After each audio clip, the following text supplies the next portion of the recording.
So help me out by completing this phrase for me. Life, liberty, and the pursuit of happiness. Very good. Do you know where that phrase comes from? Whoa, a movie. The Declaration of Independence, the pursuit of happiness. Our country is founded on it, and we are all in on the chase. I'd say it's pretty normal for us to want to be happy. Some of us are actually here today because we're in pursuit of some kind of happiness, and we're thinking maybe we're going to find it here. So we try. We try to be happy. And some of us, we buy. That's right, we buy to be happy. Whenever I was a kid, I collected Star Wars action figures. Come on now, that's what I'm talking about. Yeah, Star Wars action figures. And each new Star Wars action figure that I bought made me feel what? Happy for the moment, but then the moment passed because there was always another Star Wars action figure out there waiting for me. And maybe that one's gonna make me happy. And I think I've still got those action figures somewhere, maybe. I don't think so. No. Here's another saying. The only difference between men and boys is the price of their toys. The price of their toys. So what was true for us as kids is still true for most of us as adults, isn't it? It's true. We think that next, I don't know, choose your vice. Maybe it's a new car. We think that new car is going to make us happy. So we go to the car lot and we look and we test drive and we buy it and we drive it home and we're happy for the moment. But the moment passes and then we're looking to something else to make us happy. Well, what if I were to tell you today that most of us, we're looking for happiness in all the wrong places? And if that sounds like a song to you, that's because it is. It's looking for love in all the wrong places. And if you know that song, you are from my generation because that's well before the 90s, Jacob Sanders, well before the 90s. That's right, I'm going to bat for us, people. But you're not going to be able to find happiness at Walmart. It's not going to be on a Walmart shelf. If you go to a garage sale, guess what? Nope, not going to find happiness at a garage sale. Not even going to find it on a car lot. And believe it or not, you're not going to be able to buy happiness and get it via Prime in 2 days in frustration-free packaging. Amazon is letting us down in the happiness realm.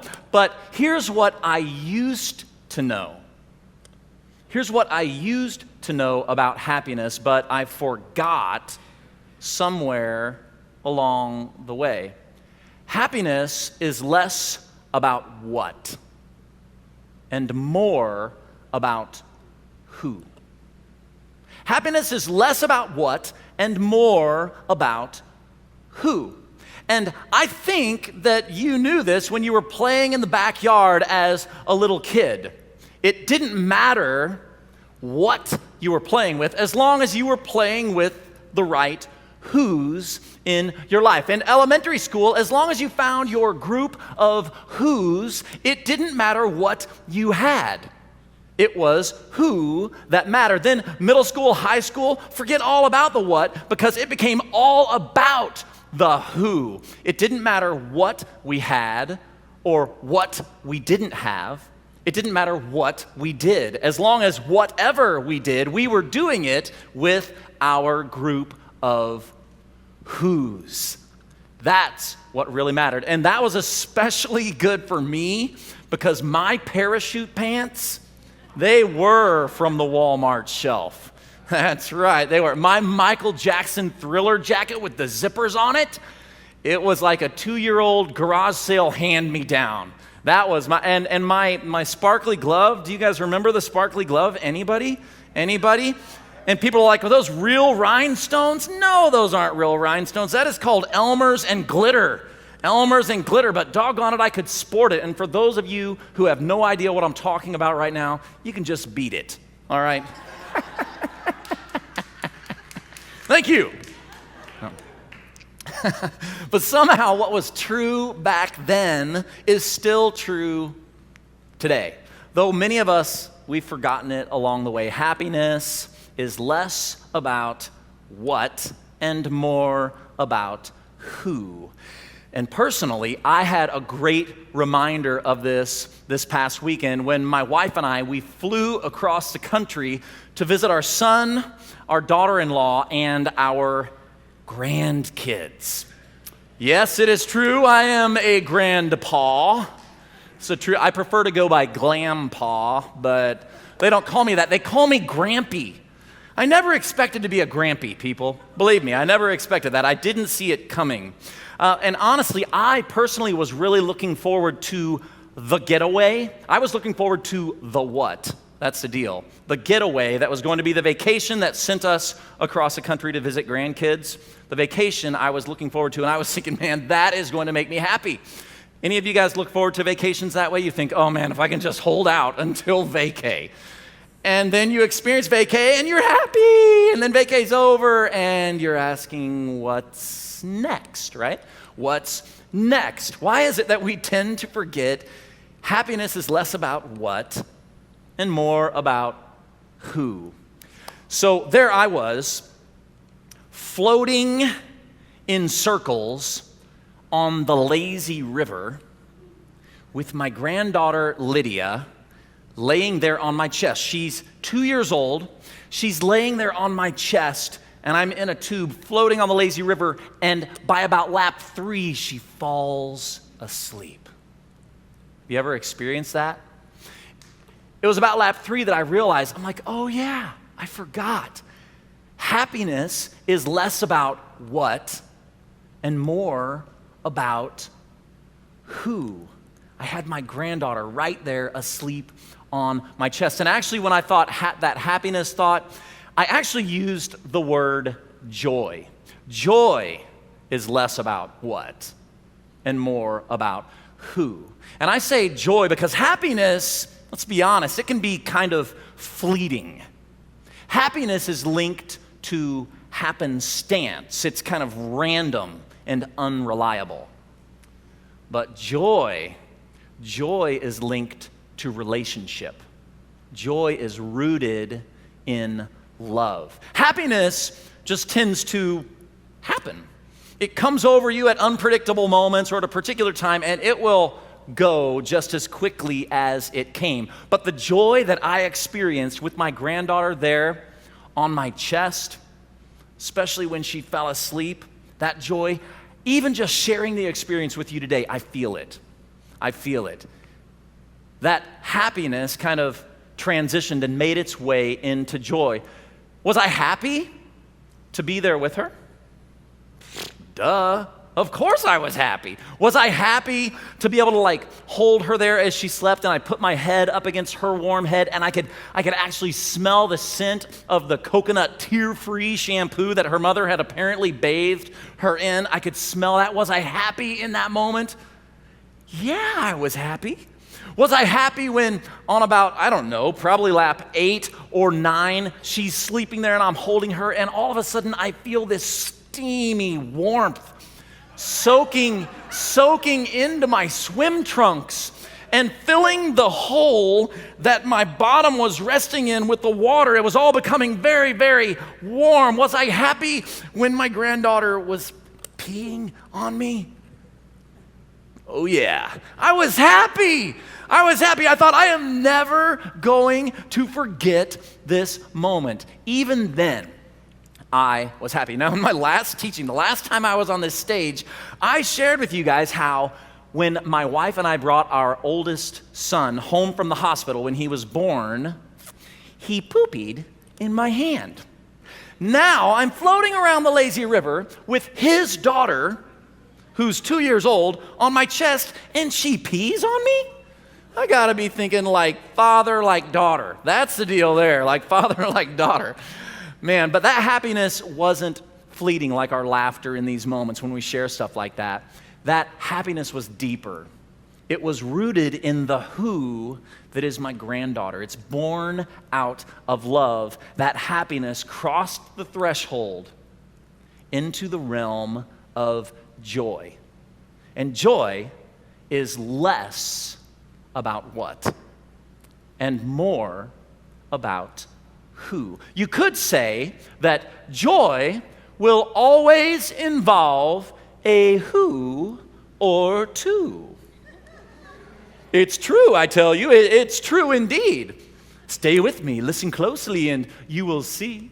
It's never one all alone, always two, three, or four, because joy can't fly solo. No, joy cries, more, more, more. Joy is less about what and more about who. True joy will always involve a who or two. Yeah. And why is that? Actually, I believe that it's always been that way. Since the beginning of time, at the creation of all things, God is the one who realized this.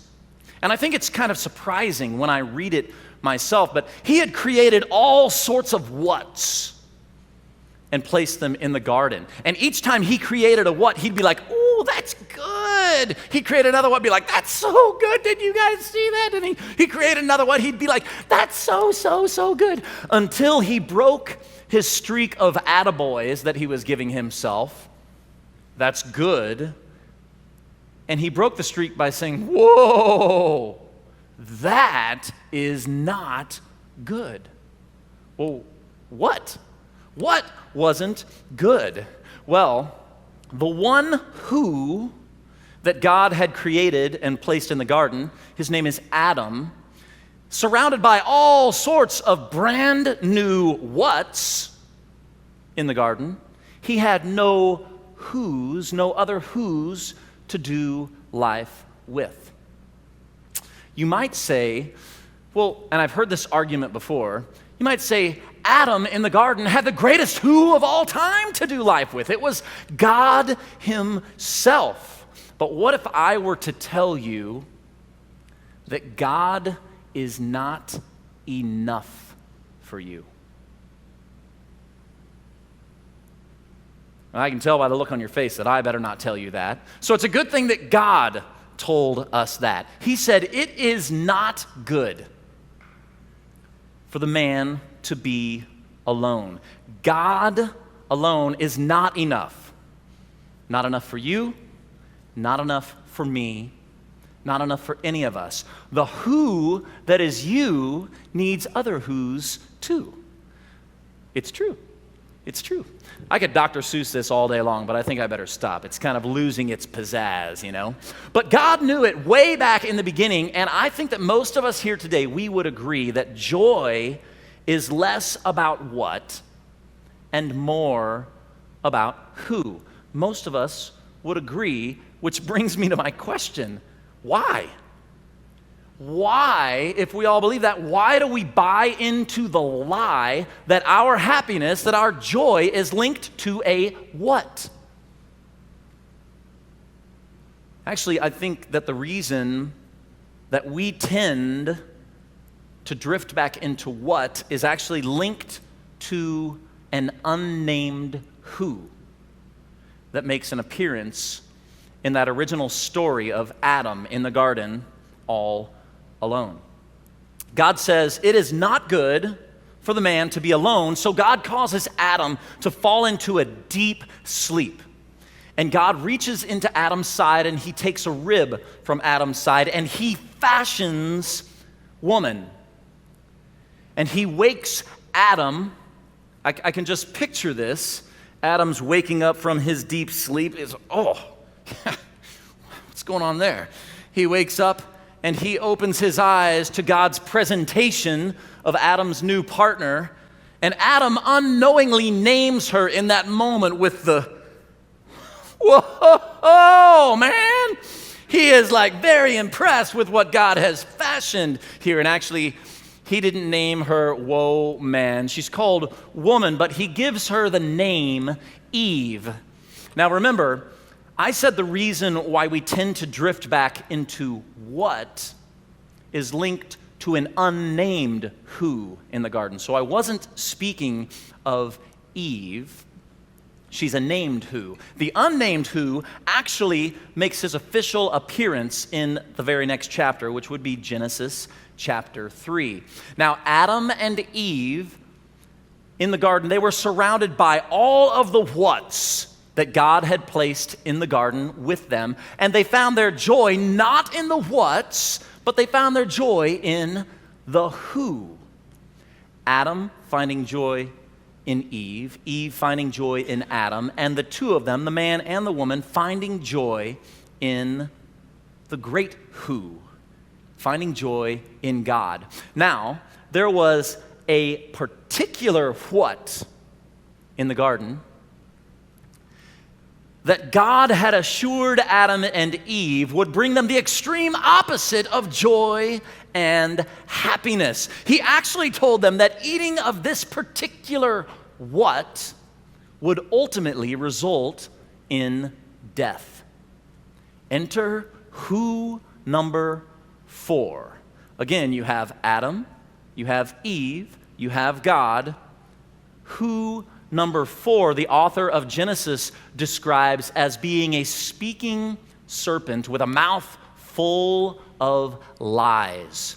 And Jesus will later refer to him as the father of lies. Now this who, the father of lies, assures Adam and Eve eating of that what will surely not result in death, just the opposite. Eating of the what will make you just like the great who himself, the giver of life, just like God. And it says, when the woman saw that the what was good for food, and that the what was pleasing to the eye, and also that the what was desirable for gaining wisdom, she took hold of the what, and she ate it. She also gave some of the what to her husband who was with her, and he ate it. Then the eyes of both of them were opened, and they realized that they were naked. So they sewed fig leaves together and made coverings for themselves. Then the man and his wife heard the sound of the great who, God himself, as he was walking in the garden. And they hid from him behind whatever they could find. You see, she chose what over who. He chose what over who. And before we go saying what fools they were, need I remind us that we choose what over who time and time again. Why? Why do we do that? It's because we believe, just like Adam and Eve did, we believe the lie of the enemy. The lie that what will make us happy, that what will bring us joy and satisfy. But it never will, because joy is less about what and more about who.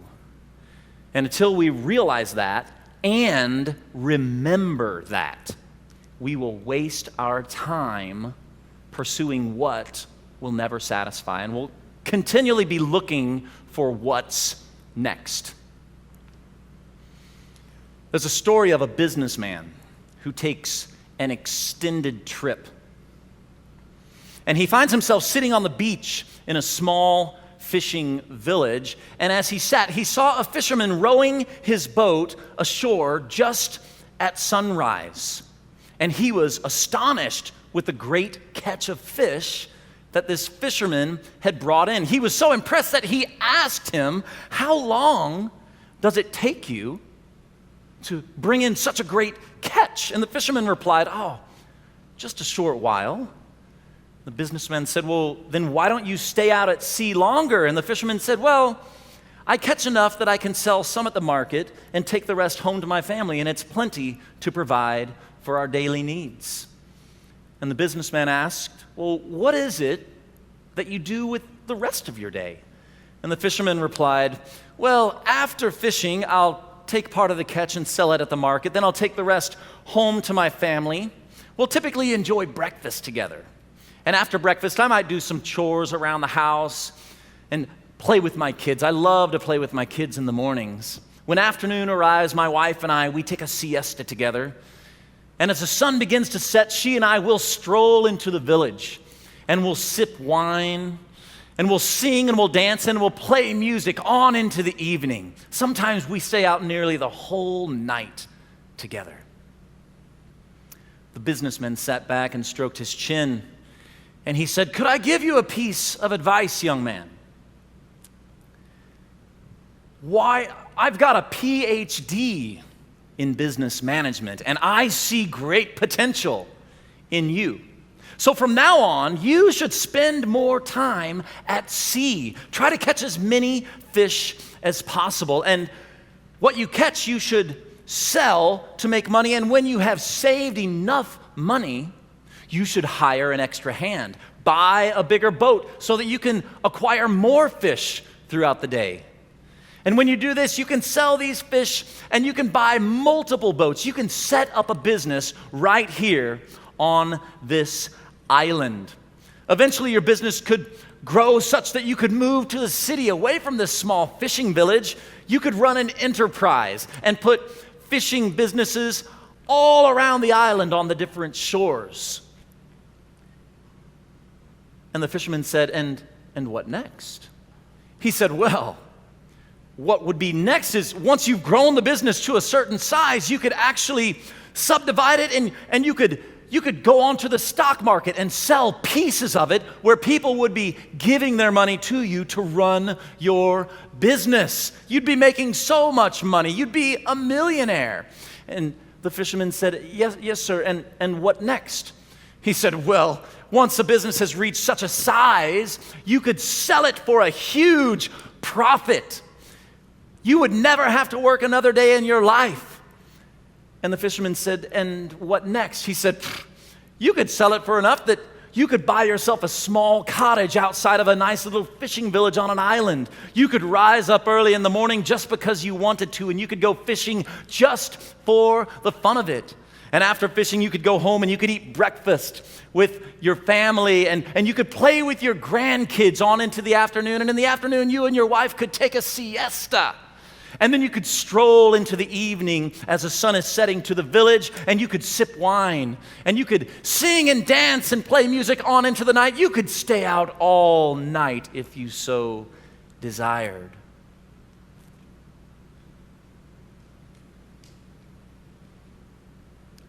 There's a phrase that many of us will hear throughout our lives. It'll come in various forms, but something like, "Invest your time in what's important." And it sounds like good advice, but I think that we can take that advice up a notch by changing one single word.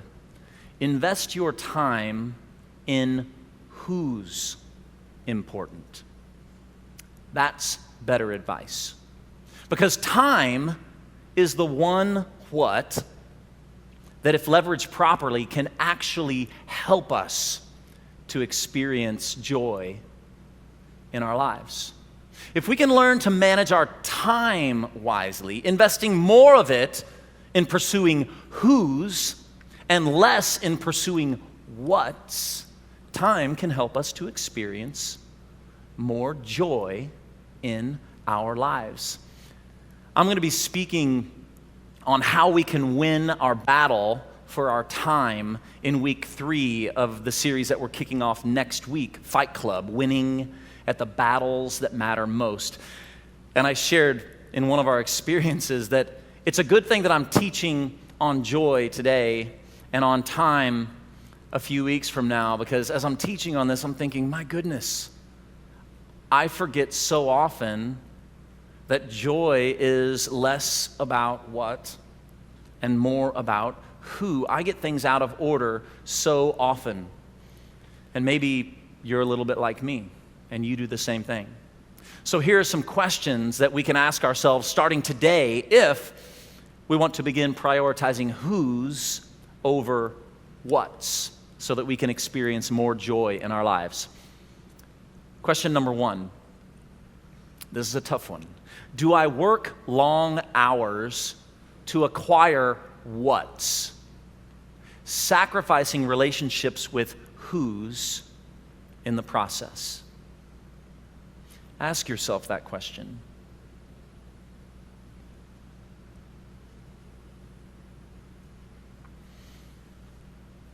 Another question.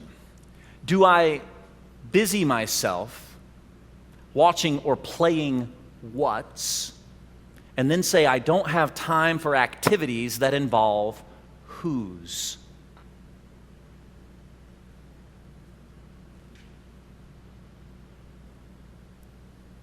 Do I tinker in the garage or craft room with what's to either impress or give to who's, sometimes actually to the detriment of my relationship with said who's?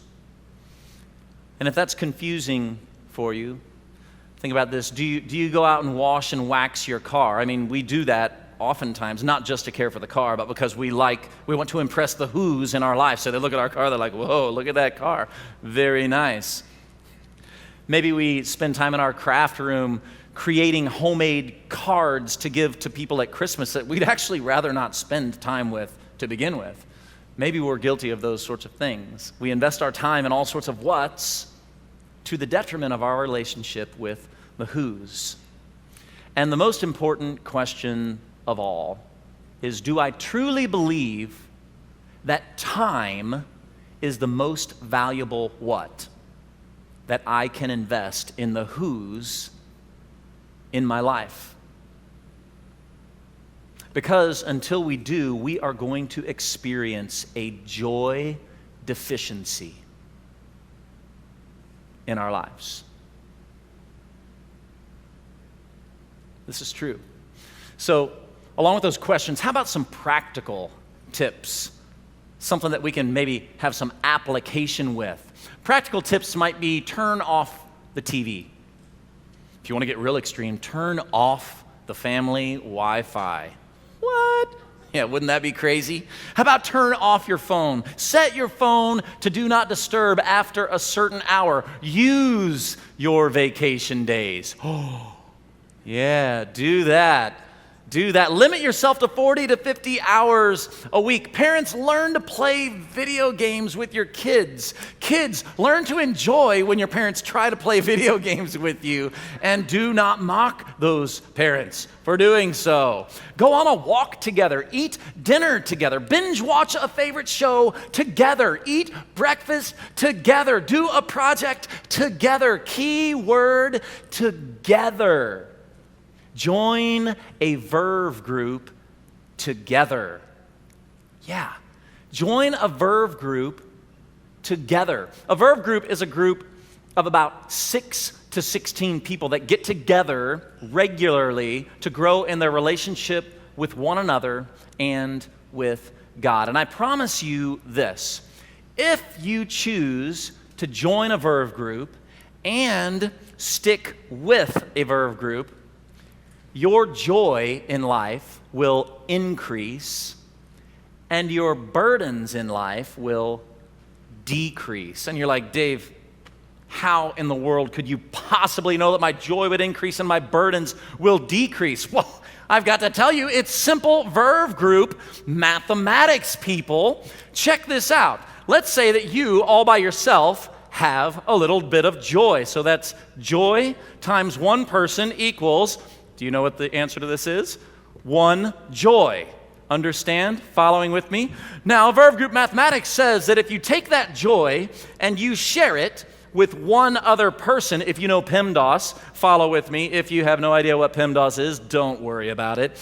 You would have J times 2 would be 2J. You have doubled your joy by sharing that joy with one other person in your life. So what about a Verve group, you ask? A Verve group is a group of 6 or more people. So you take your joy, which is yours all by yourself, and then you add 5 other people to that mix, and we have 6J going on, 6 times the joy we would have had without a Verve group. It's simple Verve group mathematics. And you may be asking yourself, well, Dave, what about the burdens in my life? How in the world is it going to help decrease those? I'm glad you asked, because I'm going to show you. If you were to take the burdens in your life when you're shouldering it all alone, that is B burden, on one person's back, yours all alone, equals, believe it or not, 1B. You're carrying the burden all by yourself. However, if you were to choose to take that burden that is yours all by yourself and share it with one other person in your life, all of the sudden what you end up with is 1/2 of the burden, because somebody else is carrying the other half of the burden for you. Enter Verve group mathematics. You take that burden, you share that burden not only with yourself, but with 5 or more other people, and you have now cut that burden down to 1/6. As I shared with you, your joy will increase and your burdens will decrease if you choose to join a Verve group and stick with it. Whew, felt like an infomercial to me. But in all seriousness, if you join a Verve group, your joy will increase. And it's not only because of your connection with other who's, like those around you, it's also because of your growing connection with the great who himself, God. There's a verse that, paraphrased, says, "Let us who's fix our eyes on Jesus, the author and perfecter of our faith, who, for the joy set before him, endured the cross."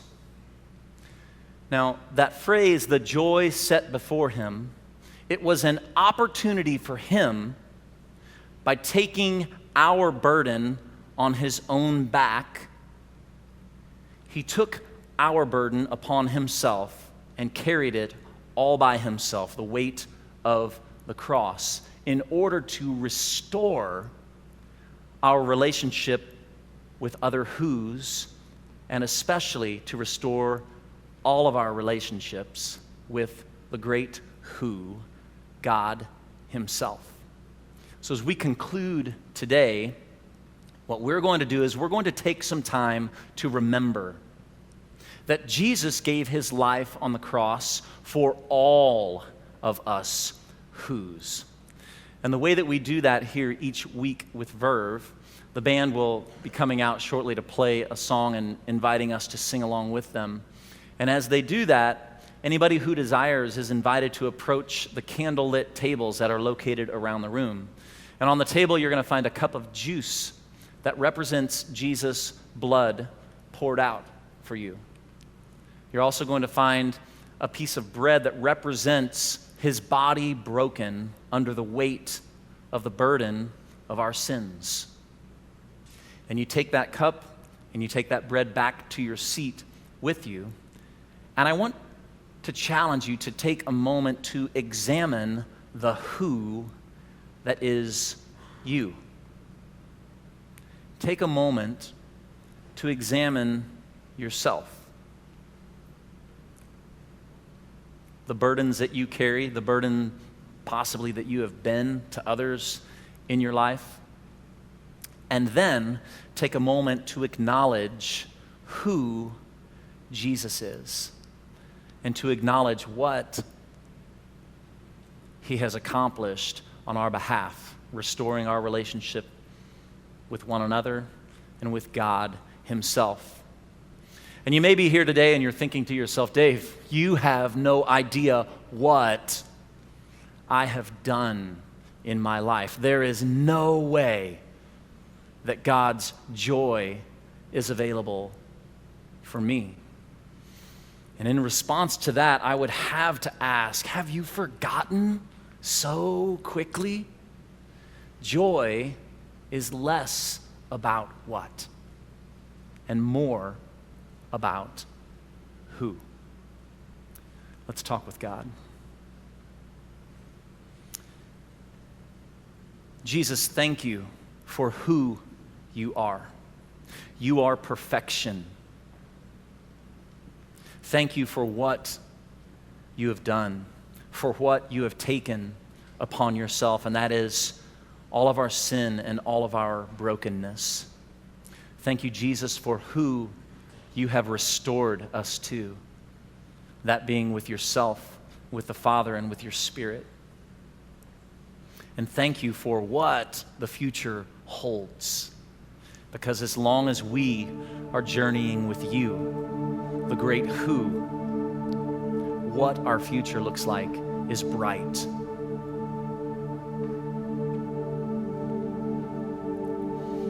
Thank you for this moment that we get to sit in your presence among other who's and celebrate who you are in our lives. In the name of Jesus.